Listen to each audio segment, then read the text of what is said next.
ಜಯನಗರದಲ್ಲಿ ಒಂದು ಈವೆಂಟ್ ಇರುತ್ತೆ. ಅದು ಗ್ರೌಂಡ್ಸ್ ನಲ್ಲಿ ಮಕ್ಕಳಿಗೆ ಪುಸ್ತಕವನ್ನ ಕೊಡುವಂತ ಒಂದು ಕಾರ್ಯಕ್ರಮ. ಎಂ.ಎಲ್.ಎ. ರಾಮಮೂರ್ತಿ ಅವರು ಕರೆದಿರ್ತಾರೆ. ಸೊ ಈ ಒಂದು ಫಂಕ್ಷನ್‌ಗೆ ಏನು ಗಿಲ್ಲಿ ನಟ ಅವರು ಎಂಟ್ರಿ ಕೊಡ್ತಾರೆ. ಸೆಕ್ಯೂರಿಟಿ, ಪೊಲೀಸರು ಮತ್ತೆ ಕಂಟ್ರೋಲ್ ಮಾಡಕ್ಕೆ ಮತ್ತೆ ಜನಸಾಗರ ಸಿಕ್ಕಾಪಟ್ಟೆ ಜನ ಸೇರಿರ್ತಾರೆ. ಸಖತ್ತಾಗಿ ಈವೆಂಟ್ ಆಯ್ತು. ಎಂ.ಎಲ್.ಎ. ಅವರು ಬಹಳಷ್ಟು ಖುಷಿಯಾದ್ರು. ಗಿಲ್ಲಿ ನಟ ಬಂದಿದ್ದಕ್ಕೆ ಎಷ್ಟೊಂದು ಜನ ಸೇರಿದ್ದಿಲ್ಲ ಅಂದ್ರೆ ಅಷ್ಟೊಂದು ಜನ ಸೇರಕ್ ಸಾಧ್ಯನೇ ಇರ್ತಿರ್ಲಿಲ್ಲ.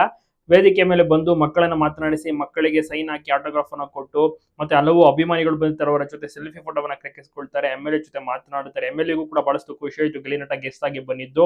ಈ ತರ ಒಂದು ಈವೆಂಟ್ ಬಹಳಷ್ಟು ಚೆನ್ನಾಗಿ ನಡೆಸಿ ಇನ್ನು ಪ್ರತಿ ವರ್ಷ ಕೂಡ ಇದೇ ತರ ನಡೆಸಿ ಎಲ್ರು ಕನ್ನಡ ಮೀಡಿಯಂ ನನಗೆ ಇಂಗ್ಲಿಷ್ ಮಾತನಾಡಕ್ ಬರೋದಿಲ್ಲ ಅಂತೆಲ್ಲ ತುಂಬಾ ಸ್ವಲ್ಪ ಕಾಮಿಡಿಯನ್ನು ಸಹ ಮಾಡ್ತಾರೆ ಗಿಲ್ಲಿ ನಟ. ಗಿಲ್ಲಿ ನಟನನ್ನ ನೋಡಿ ಮಕ್ಕಳಿಗೆ ತುಂಬಾನೇ ಖುಷಿ ಆಯ್ತು. ಯಾಕಂದ್ರೆ ಚಿಕ್ಕವರಿಂದ ಹಿಡಿದು ದೊಡ್ಡವರ ತನಕ ಎಲ್ಲರೂ ಕೂಡ ಗಿಲ್ಲಿನ ಇಷ್ಟ ಪಡ್ತಾರೆ, ಮೆಚ್ಚಿಕೊಂಡಿದ್ದಾರೆ. ಹುಟ್ಟುಹಬ್ಬದ ಶುಭಾಶಯಗಳು ಅಂತ ಬೇರೆ ತಿಳಿಸ್ತಾರೆ. ಯಾಕಂದ್ರೆ ನಾಳೆ ಗಿಲ್ಲಿಯ ಹುಟ್ಟುಹಬ್ಬ.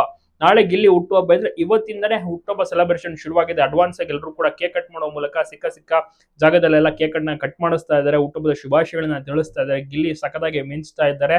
ಸಿಕ್ಕಾಪಟ್ಟೆ ಫ್ಯಾನ್ ಫಾಲೋವಿಂಗ್ ಕ್ರೇಜ್ ಇರುವಂತ ಗಿಲ್ಲಿಗೆ ಪೊಲೀಸ್ ಪ್ರೊಟೆಕ್ಷನ್, ಬಾಡಿಗಾರ್ಡ್ಸ್ ಗಳು, ಸೆಕ್ಯೂರಿಟಿ ಇರಲೇಬೇಕು. ಯಾಕಂದ್ರೆ ಅಷ್ಟೊಂದು ಜನ ಸೇರ್ಬಿಡ್ತಾರೆ. ಗಿಲ್ಲಿ ಬರ್ತಿದ್ದಾನೆ ಅಂತ ಗೊತ್ತಾದ್ರೆ ಸಾಕು ಹಿಂದೆ ಮುಂದೆ ಕಂಪ್ಲೀಟ್ ಜನ.